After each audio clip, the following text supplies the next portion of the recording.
নমস্কার বন্ধুরা, good morning. MR daily lifestyle চ্যানেলে সবাইকে অনেক অনেক স্বাগত।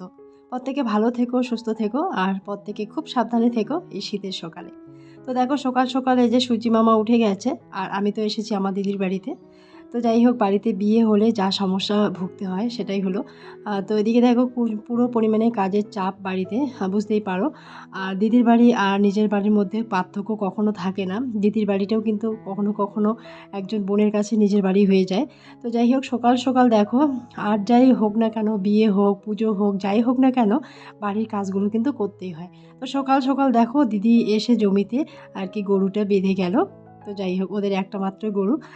তো কয়েকদিন পরেই কিন্তু গরুটা বাচ্চা দেবে, যার জন্য কিন্তু একটু যত্ন আত্তি না করলে হয় না। সকাল সকাল গরু বেঁধে দেখো, আমি আজকে তোমাদের সাথে শেয়ার করছি আমাদের এই যে মানে বিয়ের প্যান্ডেলটা। তো কালকের থেকে জানো তো, বিয়ের প্যান্ডেলের লোকগুলো এসে এই যে এই সব সমস্ত কিছু আর কি আয়োজন করছে, কোথায় কি লাগাবে, কিভাবে কি করবে, সমস্ত কিছু। তবে কালকে সারাটা রাত এরকমভাবে কুঞ্জ সাজাচ্ছে, অনেক কিছুই আর কি করলো। তবে পুরোপুরি সমস্ত কিছু কিন্তু এখনও লাগানো হয়নি। দেখতেই পাচ্ছ একদম এই সমস্ত কিছু অগোছালোভাবে আছে। তো যাই হোক, আজকে যেহেতু বিয়ের সকাল, আর আজকে সারাটা দিনই আছে। তবে দিনটা অনেকটাই ছোট, সেটা আমরা সকলেই জানি। ছোট দেখে কিন্তু সকাল হতে না হতেই কিন্তু কি বলতো, এদিকে দিনটা আস্তে আস্তে কিন্তু শেষের দিকে চলে যায়। তো যাই হোক, ছোট দিন, আর কাজ একটু পরেই আর কি শুরু করবে। তো চলো এখন বাড়ির দিকে যাওয়া যাক। তবে বাড়ির ভিতরটাও কিন্তু সেই রকম একটা সমস্ত কিছুই একদম গোছগাছ করে নেওয়া হয়নি। আর বুঝতেই পারো বিয়ে বাড়ির ব্যাপার। তো এই যে দেখো, এখানে সবাইকে যেমনভাবে দেওয়া হয় কিছু না কিছু মেয়েকে আর কি। তো সেখানে দেখো, এগুলো নিয়ে এসেছে আলমারি, ফ্রিজ, তারপরে আলনা থেকে সমস্ত কিছু। আর এখানে দেখো, গালামাল খরচ কিছু আনা হয়েছে। তো সেটাই এখানে বারান্দার মধ্যে রাখা হয়েছে। তবে এখনও অনেক খরচপাতি আনার বাকি আছে। তো যাই হোক, আজকের ব্লগটা আমি ভেবেছিলাম খুব সুন্দরভাবে করব।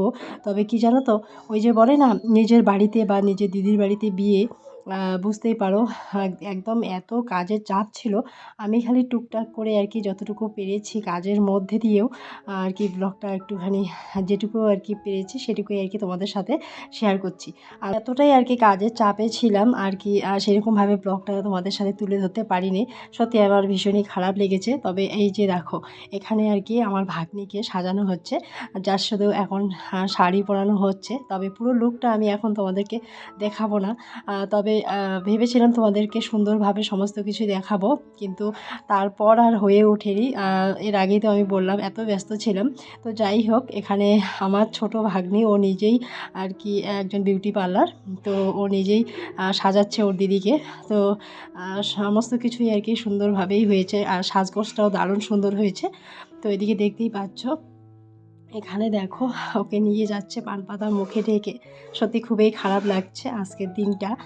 বিশেষ করে এদিকে দেখো, যতটা আনন্দ হচ্ছে ততটাই কষ্ট হচ্ছে। যে একটা মেয়ে দেখো, বাবার বাড়িতে কতদিন করে থাকে, তারপরে তাকে আবার শ্বশুরবাড়িতে যেতে হয়। সত্যি খুব খারাপ লাগছে। তো যাই হোক, এদিকে দেখো, বিয়ের আসরে মানে আর কি বর কনেকে নেওয়া হয়েছে। এখানে দেখো, অর্ধেক বিয়ে হয়ে গেছে, এখন 7 পা ঘুরছে।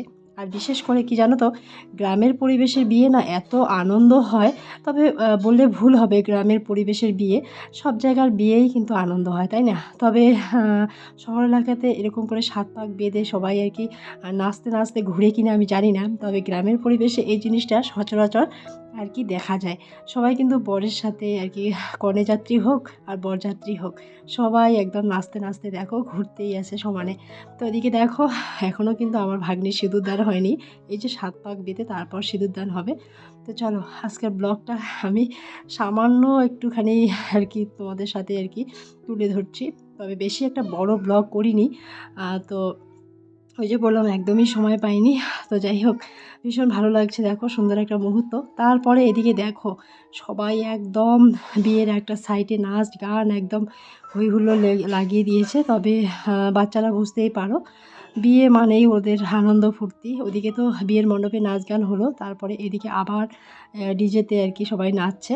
তো চলো বন্ধুরা, ব্লগটা অনেকটাই বড় বলে ভুল হবে, অনেকটাই ছোট হয়ে গেছে। তো আজকের মতো এখানেই রাখছি। তোমরা সকলে ভালো থেকো, সুস্থ থেকো, সাবধানে থেকো। আর দেখে হচ্ছে আরেকটা নেক্সট ব্লগে। তবে অনেক দিন বাদে ব্লগটা তোমাদের সাথে শেয়ার করছি। জানি না তোমরা কে কী ভাববে। তো যাই হোক, একটু প্লিজ মানিয়ে নিও। আর যদি কোনো ভুল ত্রুটি থেকে থাকে তাহলে অবশ্যই একটুখানি ক্ষমা চোখে দেখো। তো চলো আজকের মতো এখানেই, দেখা হচ্ছে নেক্সট আর একটা ব্লগে। সকলে ভালো থেকো, সুস্থ থেকো, সাবধানে থেকো।